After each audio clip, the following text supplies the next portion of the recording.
FBI Director J. Edgar Hoover described Ma Barker as the most vicious, dangerous, and resourceful criminal brain of the last decade. But Hoover was notorious for exaggeration, and others disagreed with his assessment. Infamous bank robber Harvey Bailey said Ma Barker, quote, couldn't even plan breakfast. Bailey credited Fred Barker and Alvin Karpis with dreaming up and planning the increasingly high-profile series of crimes committed by the Barker-Karpis gang in the early 1930s. Ma Barker may or may not have been a criminal mastermind, but she definitely raised her 4 sons to be outlaws. She was the caretaker and guiding force of the Barker gang, who added Alvin Karpis to the lineup in 1931 before they embarked on an epic crime spree.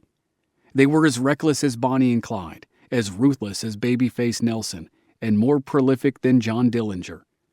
By the time Alvin "Creepy" Karpis became the final Depression-era outlaw to wear the crown of the FBI's public enemy #1 at the end of 1934, the Barker-Karpis gang was considered the scourge of the land. They had killed more people than Nelson and stolen more money than Dillinger. They were at the end of a 15-year run, and for the Barker boys, the run hit the big time at the end of August 1921.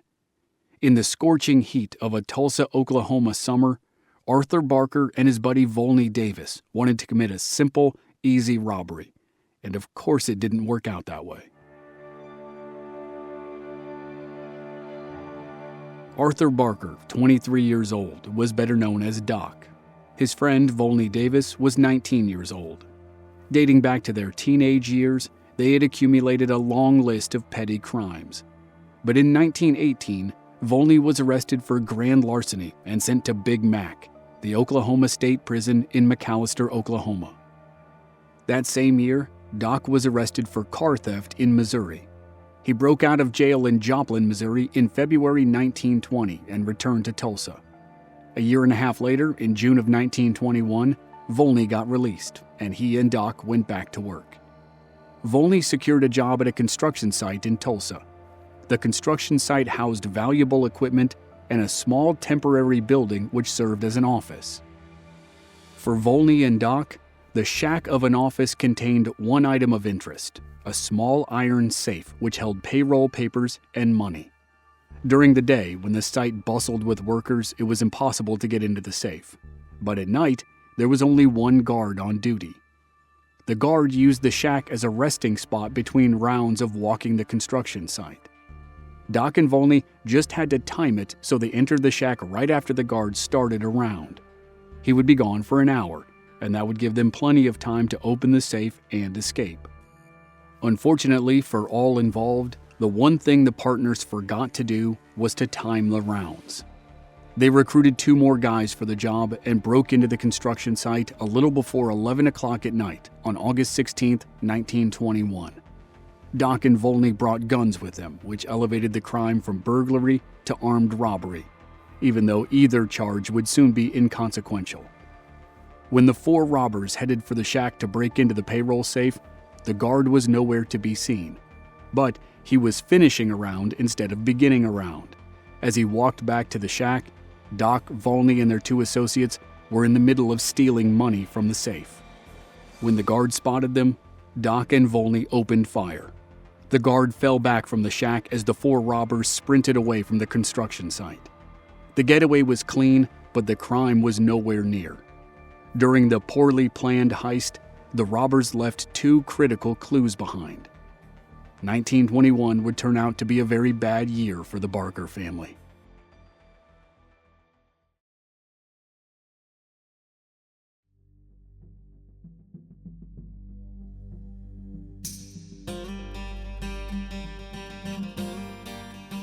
I'm your host, Chris Wimmer, and this season we're telling the story of the Barker-Karpis gang, the longest-running and deadliest group of Depression-era outlaws.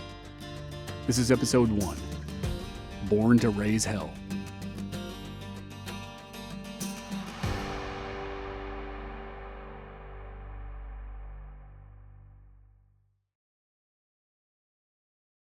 If J. Edgar Hoover wanted to pin the Barker gang's reign of terror on Ma Barker, he should have saved some credit for Jesse James. The woman who would become infamous in American criminal history as Ma Barker was born with the name Arizona Clark. She grew up in severe poverty in the Ozark Mountains near Ash Grove, Missouri. While she grew up in Missouri in the 1870s, the James Younger gang ruled the state. When she learned to read, she devoured every article about the most famous outlaw gang of the era. Later in life, she claimed she actually saw Jesse James. She claimed Jesse and his older brother Frank rode through Ash Grove, and she spotted the outlaw who became her idol. If true, she would have been 6 years old, and the sighting would have happened in the second half of 1881 before Jesse was killed in March of 1882. When Erie heard about Jesse's death, she was shattered. She believed Jesse's career as an outlaw had pulled him out of poverty, and she made it her goal to follow in his footsteps. But 13 years later, when she married George Elias Barker at age 19, her life went in the opposite direction. George Barker was 10 years older than Erie Clark, and at that point she adopted the name Kate because she thought it was a respectable upgrade. They settled in Aurora, Missouri, about 25 miles south of her hometown. George was a mild-tempered man who earned a meager living as a tenant farmer. In 1893, 1 year into their marriage, Kate Barker had their first son, Herman. Over the next 8 years, the family welcomed 3 more sons, Lloyd, Arthur, and Fred. During that time, they moved to Webb City, Missouri, a zinc mining town just north of Joplin, near the Kansas border. George Barker maintained his hard-working, mild-mannered ways. He farmed and worked in the mines, but he couldn't earn enough to upgrade the family home beyond their dilapidated shack.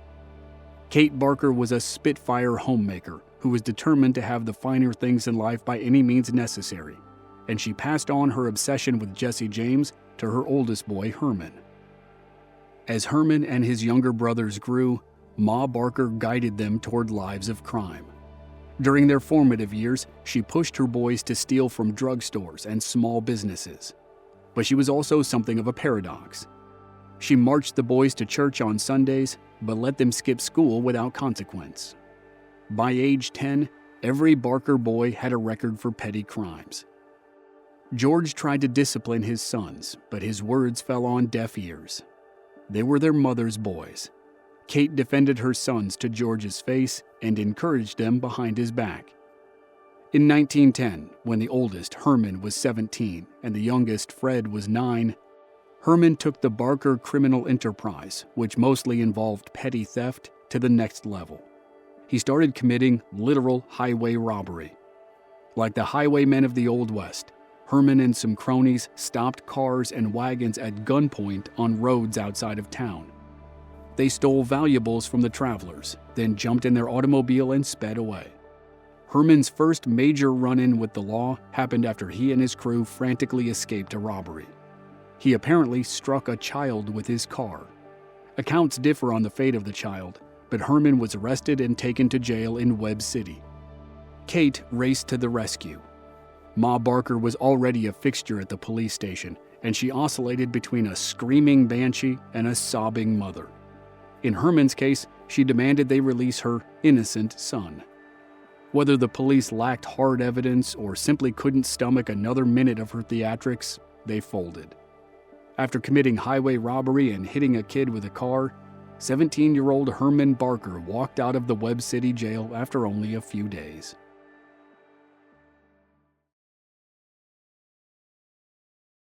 By 1915, the Barker boys had grown into a formidable pack of trouble.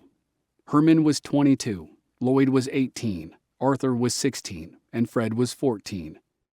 Even though they were in the spotlight after Herman's arrest for highway robbery, they doubled down on petty crimes like vandalism and pickpocketing. They felt emboldened by the knowledge that Kate, whom everyone now called Ma, would always come to their rescue. When their father, George, tried to reprimand them, Ma berated him and refused to let him punish her sons. She claimed boldly and continuously around town that the Webb City police were harassing her boys, and she insisted they would be just fine if the law would only leave them alone. Of course, Ma's definition of just fine was different from everyone else's. On March 7, 1915, Herman struck again, and Ma Barker knew their time in Webb City was done. Herman learned of a high-stakes poker game in the back of a Webb City grocery store. He and a friend barged in, pointed guns at the 5 gamblers, and took all the cash on the table. Interviews with the gamblers led the police to Herman Barker within 24 hours. Herman was back in jail, and Ma was back in the police station pleading for her son's freedom. Once again, Herman walked free after only a few days due to lack of evidence. Herman didn't have the money or the guns when he was caught, and suddenly the 5 gamblers were hesitant to testify, which led many to suspect Ma Barker had convinced them to have foggy memories. The Barkers won again, but it would be their last victory in Webb City.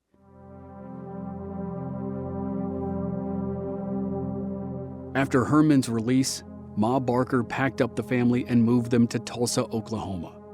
By that time, George Barker had long since realized that he couldn't influence his wife or his sons.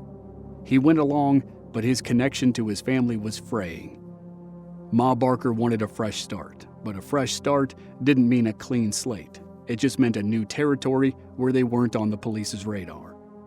Tulsa was only 2 hours southwest of Webb City, but it felt like a different world.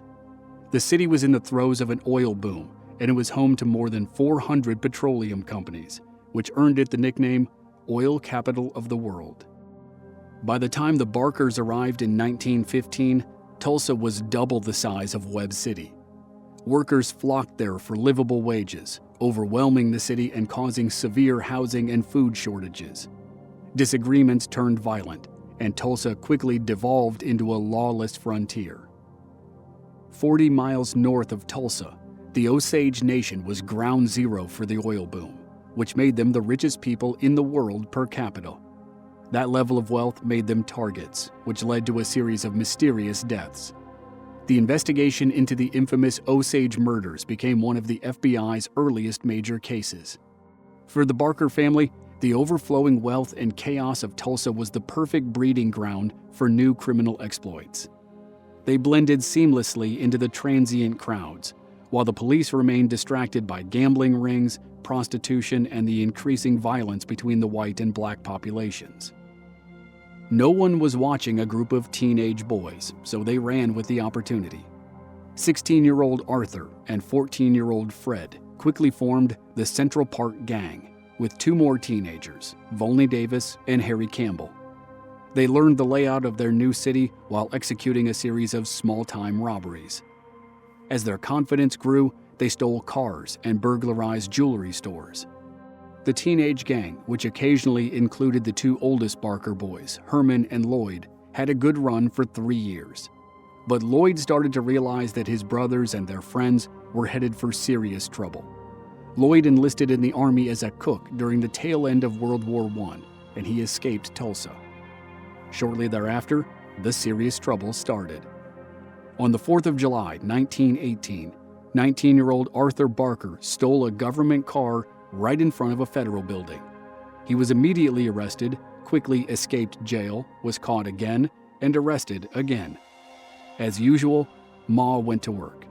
Somehow before his trial date, the charges against him were dropped. The prevailing theory was that Ma had paid off the police to destroy the evidence. Whatever happened, Arthur was out, though that was one of the last times Ma's tactics worked. Soon, the crimes of her sons would be too big for her to handle.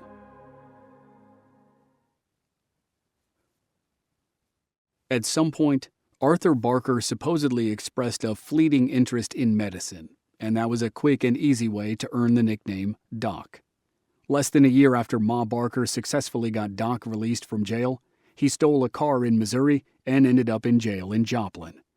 On February 19, 1920, Doc and 16 other inmates melted the bars of their cells with acid, sawed through the iron, and escaped the jail. No one ever proved how they smuggled in the acid, but everyone assumed Ma Barker was involved. 5 days later, Doc was rearrested. The story after that was that Ma found the owner of the stolen car and played the role of the distraught mother to its fullest. She begged and pleaded until the owner withdrew the charges. Doc was free from the stolen car charge, and for whatever reason, he didn't face punishment for the jailbreak. So he returned to Tulsa while his older brother Herman was bouncing from jail to jail in the northern part of the country. Herman Barker had drifted up to Montana, where he used the name Burt Lavender. Burt Lavender ended up in jail in Yellowstone County for burglary. When he was released in 1920, he tried the straight life in Wyoming, scrubbing dishes in a roadside cafe. Boredom and tedium quickly overtook Herman. He swapped the alias Burt Lavender for Clarence Sharp and headed to Minnesota. In Minnesota, it only took a few months before Herman was caught again. Late in 1920, he was booked for robbing a jewelry store. He ended up in Stillwater Prison, the former home of the Younger brothers after their disastrous Northfield raid with Frank and Jesse James in 1876. Cole and Jim Younger had been released from Stillwater in 1901, and now, 20 years later, Herman was as close as he would ever get to rubbing shoulders with his idols. At the same time, the second oldest brother, Lloyd Barker, took an honorable discharge from the Army and returned to Tulsa. Lloyd had largely, but not entirely, stayed out of the criminal enterprises. But after a couple months of adjusting to civilian life, Lloyd wanted in on the action. He recruited William Green and Gregory O'Connell for a crime that was bigger than petty theft or stealing a car. On June 17, 1921, the three men stole $7,000 in Liberty bonds from a mail carrier in Baxter Springs, Kansas. After that, Lloyd went into hiding to let the heat cool down. With the oldest Herman behind bars, and the next oldest Lloyd on the run, and the youngest Fred still cutting his teeth on small-time scores, the burden fell to Doc to try to make the bigger scores that Ma Barker wanted. And that same month, June 1921, Doc's best friend and Central Park gang member Volney Davis walked out of the Oklahoma State Penitentiary known as Big Mac. 2 years earlier, Volney Davis had been sentenced to a short stint at Big Mac for stealing a pair of shoes. He served 2 years and was released in June 1921. As soon as Volney hit the pavement, he and Doc reunited in Tulsa. Volney was only 19 years old, but he was ready to get back into the game. Volney quickly secured a job at the St. John's Hospital construction site in Tulsa, and the timing was tragically fortuitous for Volney and his friend Doc. The construction project had recently stalled because of one of the darkest chapters in American history. On the evening of May 30th, 1921, a young black man, 19-year-old Dick Rowland, stepped into an elevator operated by a 17-year-old white girl named Sarah Page. The most common story of what happened next is that Rowland stumbled as he entered the elevator. He stepped on Sarah's shoe, and he grabbed her arm to steady himself before he fell. She cried out in surprise. People nearby heard the shout and called the police. Rowland fled, but he was quickly caught and thrown in jail. The next day, June 1st, a Tulsa newspaper ran a story saying Rowland had been arrested for sexually assaulting a white girl in an elevator. That night, the already volatile living situation in Tulsa exploded. Tulsa was a heavily segregated city with black neighborhoods and white neighborhoods. The most affluent black neighborhood was the Greenwood district on the north side of the city, known as Black Wall Street. As exaggerated stories of what transpired in the elevator flew through white neighborhoods on June 1st, a mob estimated at 10,000 people formed. During the night of June 1st, they marched into the Greenwood district and utterly destroyed it. The mob burned an estimated 1,200 homes, 23 churches, and nearly every business in the district. The mob killed at least 37 people, with estimates now ranging as high as 300, and left 6,000 to 8,000 homeless. Some of the black residents fought back, and it's estimated that 10 attackers died during the night of anarchy. Immediately afterward, the events were termed the Tulsa Race Riot, but as more details were learned, it became known as the Tulsa Race Massacre. Dick Rowland spent the night in the Tulsa jail. Sarah Page declined to press charges, and Rowland was released. He fled Tulsa and never returned.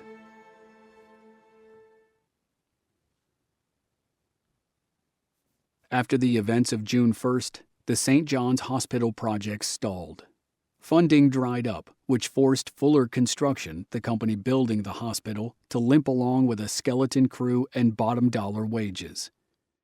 Volney Davis, a 19-year-old fresh out of prison, easily qualified for that kind of job. Volney didn't care about the small paycheck. He wasn't there to haul bricks for pennies. He was casing the joint. Expensive equipment sat exposed all over the large site, and a flimsy temporary shack housed a small safe with all the cash and payroll papers. During the day, the site operated with minimal workers. At night, there was only one guard who walked the grounds and used the payroll shack as a resting spot. The night watchman was 68-year-old Thomas Sherrill.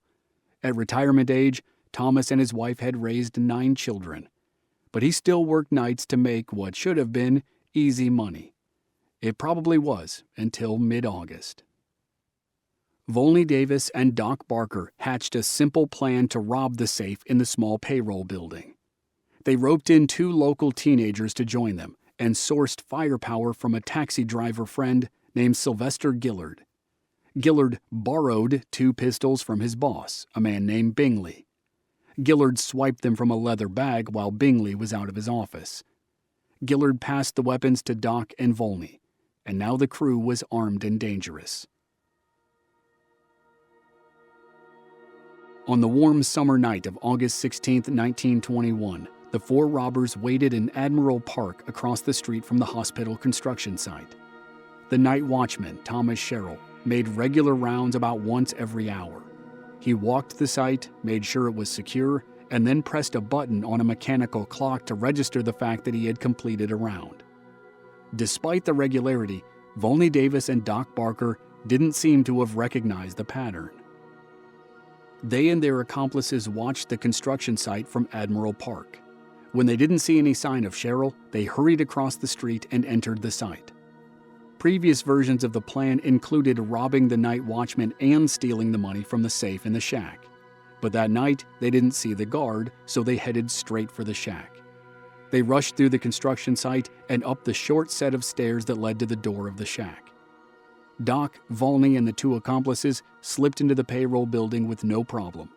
They opened the safe and started to steal the money, though it's never been clear how they opened the safe or exactly how much money they found.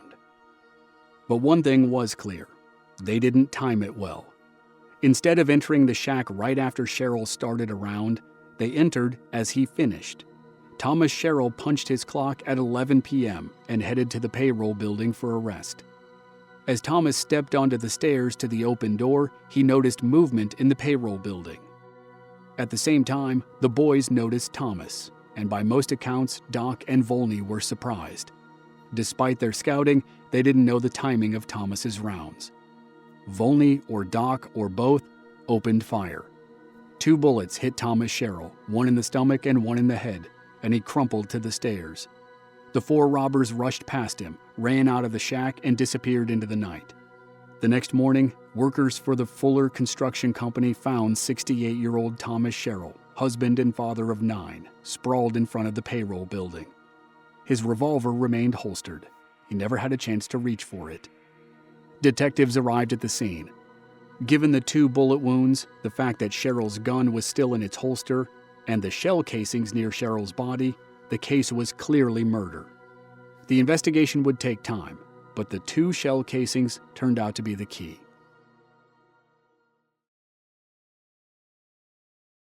For 2 months, Arthur, Doc Barker, and Volney Davis thought they were in the clear. But as investigators worked through the painstaking process of tracing shell casings in 1921, they learned the casings were somewhat unusual. The casings led investigators to a store that sold the ammunition to a registered gun owner, Mr. Bingley. Under questioning, Bingley admitted that the guns had been out of his possession for a period of time. Sylvester Gillard, who had taken the guns from Bingley and given them to Doc and Volney, had had a hard time getting the pistols back from the robbers. Bingley noticed the guns were gone, and he told investigators about his employee, Sylvester Gillard. Gillard led detectives to Doc, Volney, and the rest of the crew. Police rounded up 3 of the 4, but Volney Davis managed to slip away just in time. In the courtroom, Sylvester and the 2 teenage accomplices testified against Doc Barker, and that was all she wrote. In a final desperate attempt to keep Doc out of prison, Doc's girlfriend took the stand against Ma Barker's wishes. The girlfriend attempted to provide an alibi, claiming Doc was with her on the night of the murder. The jury saw right through the lie and convicted Arthur Barker for the murder of Thomas Sherrill. The judge handed down a sentence of life in prison, and he ad-libbed from the bench, branding Doc a, quote, cold-blooded murderer without conscience or remorse. Ma Barker was granted only a fleeting moment with Doc before bailiffs hauled him away in handcuffs. Doc composed himself for long enough to say goodbye to Ma and his father George, but his veneer cracked as he was escorted out of the courtroom. He screamed to the gallery that the trial was rigged, and he proclaimed his innocence. Ma was beside herself. Her oldest, Herman, was in a Minnesota prison. Her second oldest, Lloyd, was in a Kansas prison. Lloyd and his 2 associates had eventually been caught after robbing a mail carrier in Baxter Springs, Kansas. In Oklahoma, they got into a gun battle with police while trying to steal a getaway car. No one died, but they were all captured and taken back to Kansas for trial. Lloyd was convicted and sentenced to 25 years in Leavenworth Prison. And now, Doc was headed to Big Mac for life. By the end of 1921, only Ma's youngest son, Fred, was free to continue their criminal enterprise. And the fallout continued. The events of that year finally broke George Barker. Years ago, he had surrendered his role as a disciplinary force of the family. Ma ran the show, and George went along with it. But no more, and it would be for the best. Kate despised George's complacency. She knew his honest wages would never buy the luxuries she craved, nor could he provide the excitement she equally craved. Ma had turned their home into a boarding house for criminals. She accepted lavish gifts and joined them for nights on the town.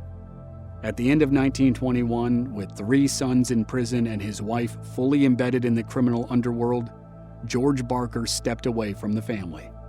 He moved to Joplin, Missouri, and worked at a filling station. When asked about his son's criminal exploits, his response was always the same. You'll have to talk to their mother. She handles the boys.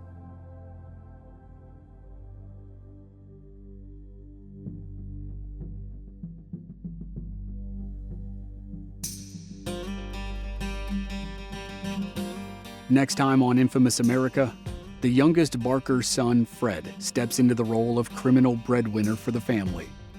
When Herman Barker returns home, he and Fred go on a crime spree which lands Fred in prison in Kansas.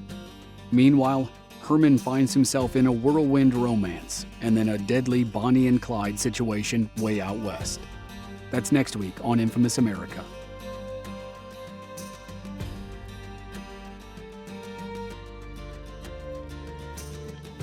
Members of our Black Barrel Plus program receive the entire season to binge all at once with no commercials, and they also receive exclusive bonus episodes. Sign up now through the link in the show notes or on our website, blackbarrelmedia.com. This series was researched and written by Mandy Wimmer. Additional research and writing by me, Chris Wimmer. Original music by Rob Valier. Thanks for listening.